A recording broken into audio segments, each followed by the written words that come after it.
당신의 영감에 불을 붙여드립니다. 안녕하세요. 맨스파이어 황명석입니다. 네, 안녕하세요. 박진우 변호사입니다. 네, 안녕하세요. 잠실섹시 이정모입니다. 자, 저희가 이제 또 갑자기 옷을 벗고 막 이러니까 옷이 너무 작아요. 자, 저희가 이제 또 직업 스페셜을 한번 해본 적이 있지 않습니까? 연애뿐만 아니라 뭐 커리어적인 부분이나 인간 관계에 대해서 좀 풀고 싶은 욕망이 있어서 그 직업에 대해서 좀 소개를 하고 또 직업이 가지고 있는 편견에 대해서 저 사람이 변호사면은 저럴 것 같아. 트레이너면은 저럴 것 같아. 아나운서면은 저런 사람일 것 같아. 고정관념 같은 것들이 있는데 그렇죠. 그 오해가 혹시 있을까? 여러분이 궁금한 구석을 한번 긁어드리도록 하겠습니다. 맞습니다. 시원하게. 또 네. 변호사는 또 우리가 또 판타지가 있죠. 변호사 드라마도 많잖아요. 돈이 많아요? 제가요? 네.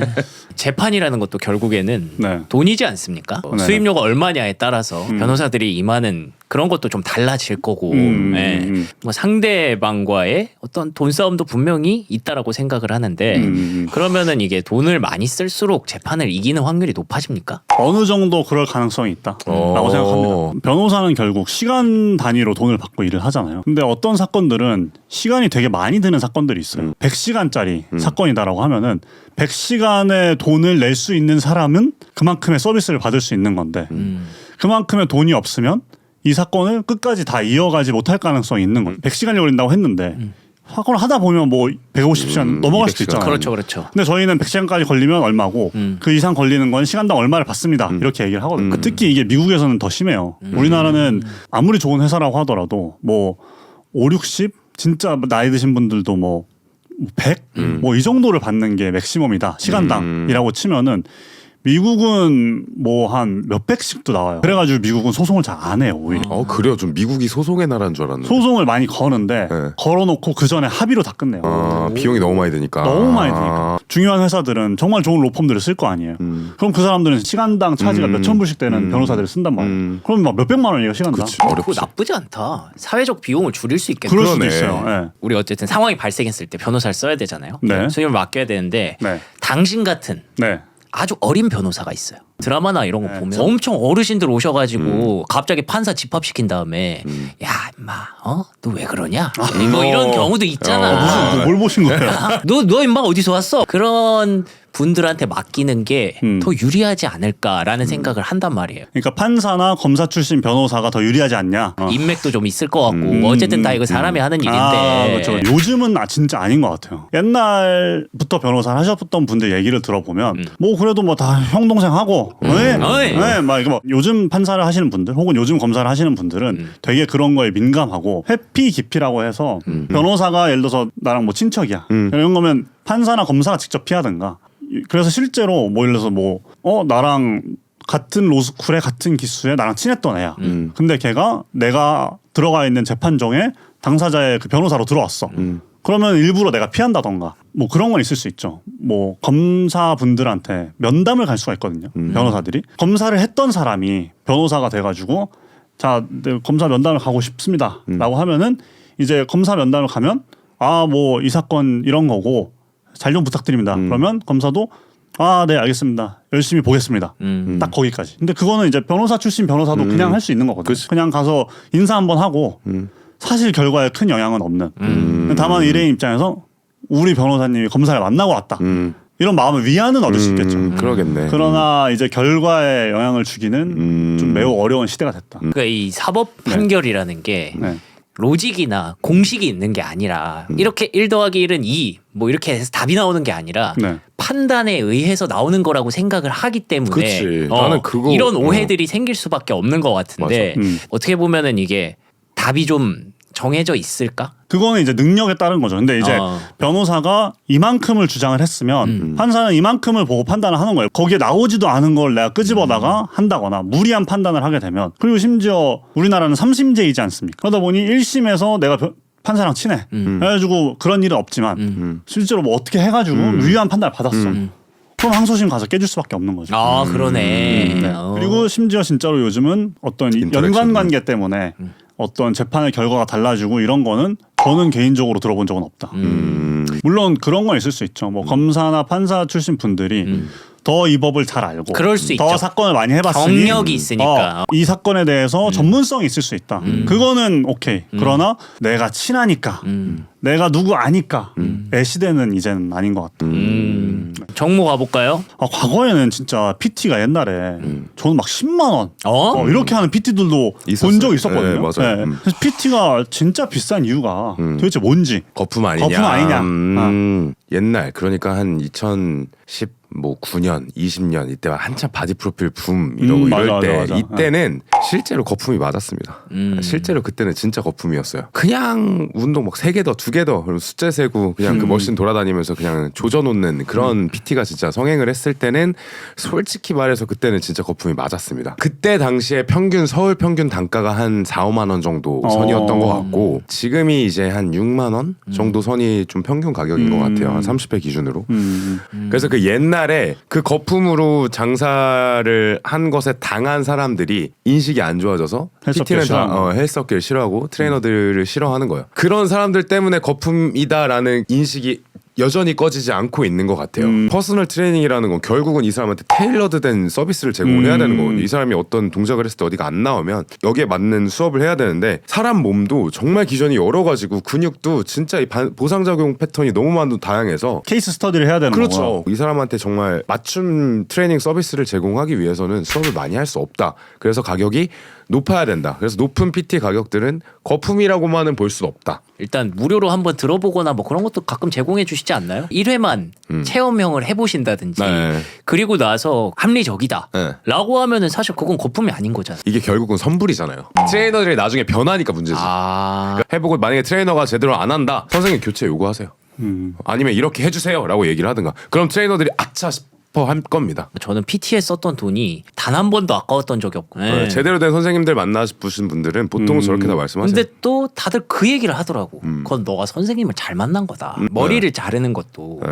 가격이 천차만별. 그럼요. 천차만별인데 그 능력의 값어치라고 생각하거든요. 그럼요. 맞아요. 그 사람의 경력에 대한 내가 맞아요. 이 정도의 돈을 낼 용의가 있다. 변호사 똑같이. 맞죠. 그렇죠, 네. 그렇죠. 그냥 내가 가치를 부여하기 나름인 거 같아요. 맞아요. 그럼 이제 또 정모는 PT 트레이너의 일만 하는 게 아니라 센터 운영을 하는 사업가가 됐잖아요. 네. 트레이너 때와는 또 다른 고충이 있을 것 같아요. 제가 어제 우리 직원들 급여 다 나가고 나니까 통장에 8만 원 남더라고요. 이야, 한턱 쏴야겠네 오늘. 진짜 쉽지 않습니다. 트레이너들이 창업을 하게 되는 프로세스가 되게 늘 똑같거든요. 보통은 창업을 하는 트레이너들은 어떤 근무했던 센터에서 매출 탑을 찍습니다. 이거 내가 하면 도전하겠는데. 센터에 떼줄 것도 없고. 그러기 전에 프리랜서를 한번 살짝 맛봅니다. 프리랜서를 했는데 프리랜서도 나쁘지 않네. 않은데? 어. 그러면서 이제 그 늪에 빠지죠. 내가 하면 이거 무조건 남는 장사다. 저는 전기세가 그렇게 많이 나오는지 몰랐어요. 그래. 전기세랑 가스비가 온수를 계속 틀어놔요. 그리고 전기세도 런닝머신 이런 거 계속 틀어놔요. 맞네. 뭐 조명도 불도 계속 틀어놔죠. 밝은 거. 직원들 월급이 있죠. 그리고 또 사업장이면은 직원들 4대 보험료를 그러니까요. 5대5로 분담을 해야 됩니다. 그거 말고도 보험을 들어야 돼요. 헬스장 보험이 있습니다. 사고가 난다거나 이런 것들도 맞네요. 네, 있어야 되고. 그리고 요즘에 이제 키오스크로 헬스장 입장을 하죠. 그 네. 키오스크는 한 번 사면 끝날 것 같죠? 아니요. 프로그램 이용료 내야 됩니다. 그래요? 음악 저작권 협회라는 곳이 있습니다. 헬스장에서 노래를 틀려면 공연료를 내야 돼요. 안 해, 씨. 그리고 통상적으로 이제 PT가 실질적으로 센터가 가져가는 금액은 10% 내지밖에 안 돼요. 왜냐하면 이제 수업료의 몇 프로를 선생님한테 떼드리거든요. 그렇죠. 근데 통상 한 30-40% 정도가 되고 그리고 이제 센터 운영비 명목으로 그 총 비용의 한 30-40%를 저희가 떼요. 그래서 그렇게 되면 실제로 남는 거는 저한테 남는 거는 10%도 안 돼요. 네. 그래서 이제 트레이너들이랑 이 간극을 이거 아무리 설명을 해도 이건 절대 좁혀지지 않아요. 트레이너들은 알 수 없구나. 그렇죠. 그거를. 트레이너들이 막 대놓고 와서 야 선생님 근데 대표님 저 너무 많이 따가시는 것 같다. 좀 네. 그 너 탑 찍었을 때 이 정도네. 저예요. 제 얘기예요. 그 사람이 네가 보이겠네. 이 새끼 이거. 아유. 너 해봐 임마. 처음에 뭔가 시작할 때 되게 원대한 꿈을 가지고 내가 좋아하는 일로서 수익화를 시키면 너무 신나겠다라는 꿈을 가지고 시작을 하는데 이게 일을 하면 할수록 이게 돈이 안 벌리니까 결국은 뻔한 쪽으로 가게 돼요. 뭐 가격 할인, 뭐 어떻게 하니까 점점 이 일을 싫어하게 되는 상황이 발생을 하거든요. 근데 그러면 그럴수록 점점 이 수익성과 또 멀어져요. 마인드를 바꾸자. 수업하는 거 좋고 회원님들이랑 이런 긍정적인 에너지를 얻는 거가 좋아서 시작했지. 그래서 수업을 늘렸어요 제가. 그래서 제가 진짜 에너지 좋게 막 수업을 하니까 이게 또 효과가 있더라고요. 또 비즈니스를 하시면서 어려운 분들이 계시다면 자기가 왜 이 일을 시작했는지에 대한 본질로 가셔서 아 그래 내가 이것 때문에 시작했지가 될 수 있을 것 같아서 돈보다는 그래도 이 일을 지속할 수 있는 에너지가 생길 것 같습니다. 네. 네. 뭐 이렇게 힘든데도 불구하고 네. 다시 이제 프리랜서나 어떤 그쪽으로 다시 돌아가고 싶지는 않잖아요. 사실 고민 살짝 될 때도 아 있어요. 그래요? 네. 근데 그럼에도 고민들 하면서도 네. 이걸 지키려고자 하는 네. 이유는 동기는 어디서 나오는 것 같아요? 나로서 증명하고 싶어요. 내 좋네요. 것과 나로서. 어. 왜냐하면 사실 저는 늘 주운 글자의 그 자체였어요. 고졸, 트레이너. 근데 저는 그것들을 증명하기 위해 꽤 오랜 시간 노력을 해왔고 내 방식이 옳았다라는 생각을 가지고 죽고 싶어요. 내가 죽었을 때. 멋있네요. 이거를 반드시 해내고 싶다. 그리고 난 반드시 해낼 것이다라는 생각을 가지고 버티는 거죠. 좋아요. 자, 그러면 다음은 또 우리 명석이 형. 약간 아나운서에 대한 이런 게 있어요. 환상 판타지 같은 게 있어. 뭔가 되게 정갈하고 되게 똑똑하고 예쁜 말만 쓸 것 같은데 그걸 명석이 형이 다 깼어요. 저는 가끔 유튜브에서 막 네. 뭐 생방송 중 막 실수 이런 거 보면서 깔깔대고 웃거든요. 옛날에 네네네. 그 뉴스에서 그 빵꾸 똥꾸 뉴스 읽으시다가 그 웃음 방송 사고 난 거 뭔지 아세요? 유명한 거 있잖아요. 파리 안 튕긴 파리가 진짜 네. 그래서 이런 거 보는 이걸 보다가 갑자기 명석이 형 생각이 나더라고요. 그래서 명석이 형도 생방송을 주로 하니까 맞아요. 방송 중 최악의 말실수. 항상 아침에 가장 먼저 하는 일이 금리가 어떻게 됐나, 이제 유가가 어떻게 됐나, 그걸 investing.com이라는 사이트, 네. 그 네. 사이트로 이렇게 몇 개를 이렇게 펼쳐놔요. 네. 그러면서 제가 이렇게 그걸로 오프닝을 하거든요. 네. 오늘의 금리는 요거 때문에 이렇게 됐고요. 유가는 요거 때문에 이렇게 됐고요. 참 요즘 AI가 얄궂다. AI가 자꾸 그 옆에다가 광고를 그 투자자들이 좋아하는 걸 자꾸 띄워준다. 그래요? 네. 팝콘 TV 뭐 이런 거 있잖아. 네. 근데 또 굉장히 요즘은 과감하다. 좋아요. 예? 좋아요. 근데 그게 뭐 좋고 말고를 아침부터 떠나서 그냥 이제 화끈하게. 아침부터 그게 자꾸 원래 뜨니까. 아침에 제일 뜨겁잖아요. 채팅창이랑 이제 그 옆에 계신 이제 선배랑 이제 막 난리가 났어요. 넘길 때마다 계속 뜨는 거야. 여러분 저 이렇게 하드코어한 거 안 좋아합니다. 제가 진짜 잊을 수 없는 이거는 실수이자 오판이죠. 오판. 오. 지금에야 우리가 이제 전쟁이 막 곳곳에서 일어나는 시대임을 우리가 자각하게 됐잖아요. 불과 한 3년 전까지만 해도 야 전쟁이 왜 나냐? 그치. 러시아 그치. 우크라이나 전에 한동안 맞아. 조용했죠. 맞아요. 근데 또 그 러시아 우크라이나 전쟁이 발발하기 직전 분위기에 이제 시장이 막 동요를 했습니다. 아이 전쟁이 어떻게 나? 솔직히 10명 중에 9명이 안 난다고 그쵸. 생각했을걸요. 맞아. 네. 저도 그 중에 한 명이었습니다. 그래서 그걸 자료를 만들어서 우크라이나 사람들의 어떤 그 증언 원래 그 지역이 그 국경 지역이라 항상 포가 터지고 그래요. 뭐야 별거 아니네. 그래가지고 그걸 영상으로 말았죠. 그러자마자 팡 하고 전쟁이 터진 거예요. 그러니까 그때는 그 댓글창을 보는 게 무서웠어. 수백 개가 나에 대한 조롱과 멸시와 그랬겠네. 모욕이야. 그때 도망갔어. 그리고 그 다음 주에 사과 방송 같은 걸 했지. 명석이 형이 프리랜서잖아요. 네. 뭐 KBS든 어떤 이런 방송사의 아나운서들이 되게 잘하는 아나운서들은 종국에는 프리랜서 선언을 하기는 해요. 그러니까 이 아나운서의 그 구조 자체가 네. 여러분이 좀 아셔야 되는 게 있는데 아나운서라는 타이틀을 달고 있는 사람이 100명이 있다면 네. 그 중에 한 명만 여러분이 생각하는 그 아나운서의 모습이고 나머지 99명은 애초에 그냥 일용직이에요. 프리랜서, 계약직.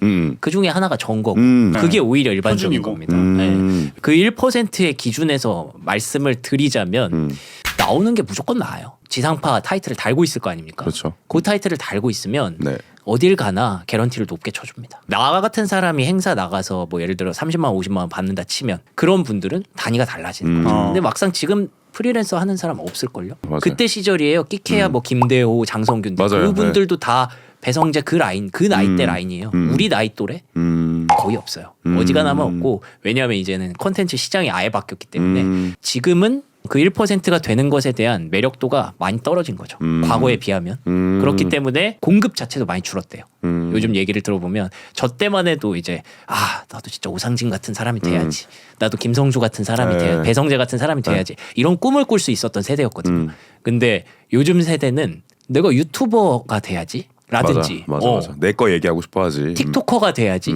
그렇게 해도 사실 그때가 갖고 있었던 아나운서의 포지셔닝이랑 크게 다른 게 없어요.